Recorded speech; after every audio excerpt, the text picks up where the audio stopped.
Bienvenue en Pologne. Salut les cocktailers! La Pologne, c'est le lieu de naissance de la vodka, alors forcément, on ne pouvait pas louper ça. On est donc passé en Pologne, mais cette fois-ci, comme des touristes, aucun rendez-vous pris parce qu'on n'a eu aucune réponse. Alors on est allé sonner à toutes les portes pour aller trouver notre Graal, un alambic qui distille de la vodka. Du coup, on a foncé à Wrocław. Et de là, on est parti de bar en bar pour trouver une adresse. Ah oui, on est allé dans 15 bars, demander où est-ce qu'on fait les vodkas. Alors, tout le monde ne comprenait pas la question. Et on a fini par tomber sur Stanislas, le gérant du Literarka, Un bar à vodka. et qui tente de remettre en avant la vodka polonaise. That's an optical words in Polish that my father would call a big 100 ml glass of vodka shot. On avait aussi contacté le musée de la vodka à Varsovie. Grâce à eux, on est rentré en contact avec Lukas, l'un des derniers distillateurs agricoles de Pologne. Il travaille notamment pour la marque Wybrowa, la marque de Pernod Ricard. My goal and the goal of lots of friends I know is to produce in such distilleries the final product, to be able to show what we know and how we can do it. And my first step was the Wyborowa from the master. Et du coup, la vodka, c'est quoi? It's ethanol diluted with water, but I don't think so. Wunderbar, ich liebe dich. If you want to drink straight vodka, you can find products that taste, that smell in a different way, and you can enjoy it as drinking whiskey, for example. La vodka est un alcool issu de la distillation de mou fermenté de céréales, ou de pommes de terre, ou de betteraves. Étape 1. Elle consiste en la fermentation des grains. Pour cette fermentation, les grains sont soit germés, donc ce qu'on appelle le maltage, ou alors elles sont broyées, puis mélangées avec de l'eau. L'amidon contenu dans les graines est libéré. Des enzymes transforment cet amidon en sucre.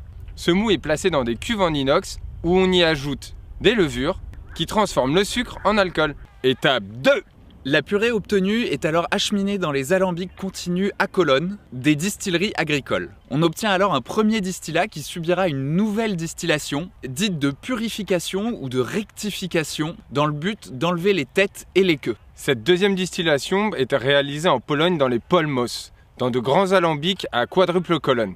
Ou alors elle peut être réalisée dans des pots style classiques, comme chez Auer Vodka Berlin qu'on a visité vendredi.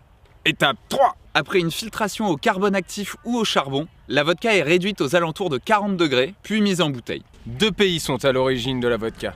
La Russie qui lui a donné ses processus industriels et la Pologne qui lui a donné son nom. Et maintenant, un peu d'histoire. Wunderbar, ich liebe dich. L'ancêtre de la vodka apparaît au XIe siècle grâce aux alchimistes perses. Une des techniques utilisées était d'imbiber de la laine ou du coton et de le faire geler. L'eau gelée, l'alcool non. C'est une des premières techniques de distillation. 1430, le moine russe Isodore crée la première recette de la vodka. 1533, l'État russe impose un monopole et des taxes sur la vodka.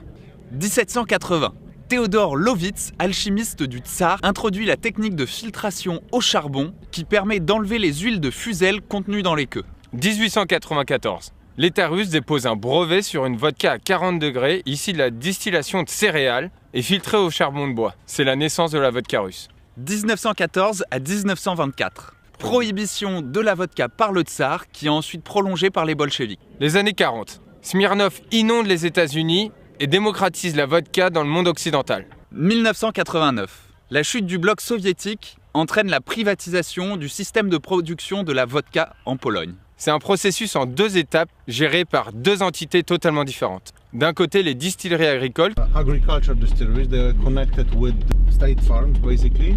They were allowed only to produce raw spirits, which is not necessarily good for drinking straight. Ce distillat est ensuite acheminé vers les Polmos. Also owned by government, only they were allowed to purify it and produce vodkas. They didn't have the chance to have experience in producing final products. C'est un système qui persiste encore aujourd'hui.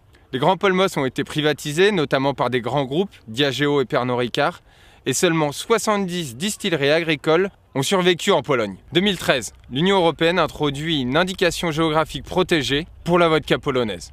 On vous dit à la semaine prochaine et on se retrouve sur le ferry pour l'Écosse après avoir visité les Pays-Bas. Vous pouvez continuer à nous suivre sur Facebook, Instagram et à partager nos vidéos YouTube. Allez, ciao!